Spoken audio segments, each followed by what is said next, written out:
Сәлеметсіздер ме, құрметті студенттер? Бағалаудың өлшем технологиясы пәнінен бүгінгі тоқталатын тақырыбымыз оқушылардың оқу әрекеттерін бағалаудың жалпы жолдары. Оқытушы Сүлеймен Әсел Қалтайқызы. Қазіргі таңда жаңартылған бағдарлама негізінде, яғни сыныптағы бағалау тек техникалық тәсіл ғана емес, мұғалімдер жазбаша немесе ауызша түрде баға қою жолымен бағалайды.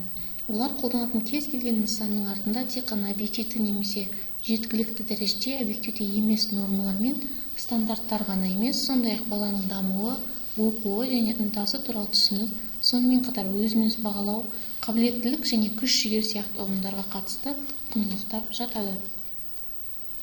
Бағалау терминіне түрлі анықтама беруге болады. Солардың ең тиімдісі бағалау термині жақын отыру дегенді білдіретін латын сөзінен шыққан. Бағалау одан арғы білім алу туралы шешімді қабылдау мақсатымен оқытудың нәтижелерін жүйелі түрде жиынтықтауға бағытталған қызметті белгілеу үшін қолданылатын термин.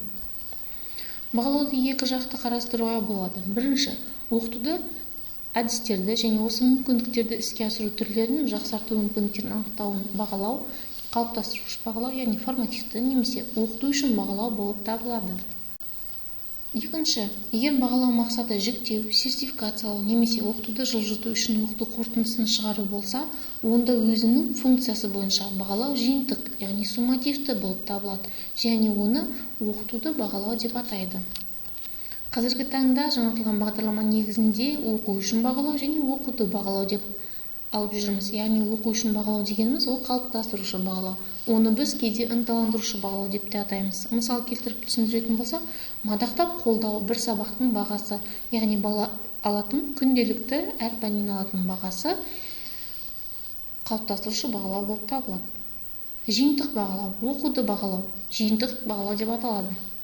ОБТ, 90-дық баға, емтихан, тест көрсеткіштері нәтижесінде алынатын бағалар жиынтық бағалауға мысал болып табылады. Бағалаудың мақсаты оқытудың қиындықтарын анықтау, жетістіктер туралы кері байланыс, оқушылар, мұғалімдер және ата-аналар үшін. Уәж, болжау және сұрыптау, стандарттарды бақылау және орындау, оқыту бағдарламасының мазмұнын және білім беру стилін бақылау. Мұғалімнің бағалаудағы рөлі. Бірінші, мұғалімнің рөліне тоқталып өтсек. Мұғалім тәлімгер ретінде, мұғалім жетекші ретінде, мұғалім есепке алу маманы ретінде, мұғалім баяндамашы ретінде рөл атқарады. Екінші, мақсаттары кері байланысты және әр оқушыға қолдау көрсету, жұмыс үрдісінен бағыттау үшін диагностикалық ақпарат жинақтау, оқушылардың өсуі және жетістіктерін жазу, оқушы жетістіктерін ата-анасына, оқушылар мен мектеп әкімшілігіне хабарлау. Бағалау, оқу дәлелдемелері жоспарлы, жүйелі жинақталған іс-әрекеттің әр түріне қатысты оқу сапасына қорытынды баға беретін категория. Критериалды бағалау, яғни формативті, суммативті бағалау. Оқыту барысында кері байланысқа қалыптастырушы бағалау оқыту барысында кері байланысты береді, оқушыларға өз жұмыстарын түзетуге көмектеседі, мұғалімдерге өз жұмысын жоспарлауға жәрдемдеседі. Жиынтық, әдетте тақырыптың бөлімнің соңында қорытынды тұжырым береді, оқушыларға нені үйренгендігін көрсетуге мүмкіндік береді. Қалыптастырушы бағалау, формативті бағалау белгілі бір сызбалар арқылы оқу үдерісінің тиімділігі мен дұрыс бағытын анықтап, мұғалім көмегімен оқушылардың оқудағы мұқтаждықтарын анықтауға және алдағы қадамдарын жоспарлауға мүмкіндік беретін, оқудағы жетістіктерін ұғынуға және бақылауға мүмкіндік беретін бағалау түрі. 1989-1999 жылдардағы бағалау реформасының тобы Assessment Reform Group зерттеу тобы еңбегінің жариялануы нәтижесінде пайда болды.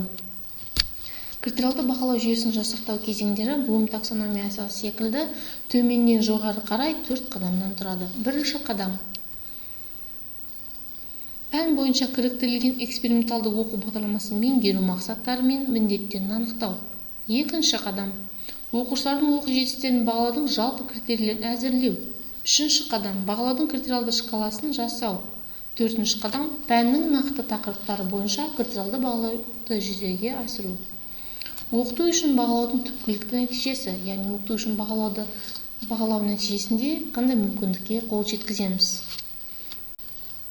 Бірінші, оқушылармен тиімді кері байланысты қамтамасыз ету. Оқушылардың өзіндік оқуға белсене қатысу ретімен өзін-өзі бағалауы, бағалау нәтижелерін ескере отырып оқуды түрлендіру, бағалаудың оқушы қызығушылығымен өзін-өзі бағалауына әсер етіп, білім алуды түбегейлі өзгертуі, өзін-өзі бағалау нәтижесінде оқуын қалай жақсарту қажеттілігін түсініп, сыныптастармен бірлескен оқу дағдыларын қалыптастыруға қол жеткіземіз. Бағалаудың жалпы сипаттамасы. 3 сипаттама арқылы анықтама бере аламыз. Бірінші бақылау, яғни қадағалау. Қадағалауды өткізу үшін оқушылардың нені білетіндігін және не істей алатындығын, олар қандай қиындықтармен кездесу мүмкіндігін анықтау қажет. Іс-әрекетті балалардың өзара әңгімесін тыңдап, тапсырманы орындап отырған оқушыларды қадағалау. Екінші, алынған мәліметтердің интерпретациясы. Интерпретация қызығушылық тудыратын мәселелерге, мәселен, ерекше дағдылар, көзқарастар немесе оқыту түрлеріне қатысты жүргізіледі. Мұндай өлшемдерді көбінесе критерий деп атап, оларды оқыту мақсаттарына немесе міндеттеріне жатқызамыз.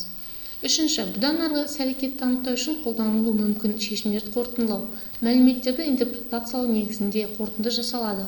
Ол бағалауды көздейді. Бұл кезеңде бағалау үдерісі ақпараттың қолдану мақсаты мен міндеттеріне сәйкес әртүрлі нысанда жүргізіледі.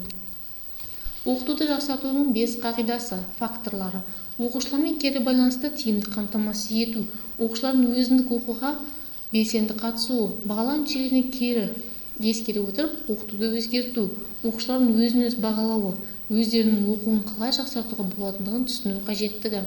Бүгінгі сабақта біз сіздермен жалпы бағалау қазіргі таңда жүргізілетін жаңартылған бағдарлама негізіндегі критериалды бағалау жүйесіне тоқталған болатынбыз. Келесі презентациямызда біз сіздермен соның қалай жүргізілетініне тоқталатын боламыз. Қара жәшік.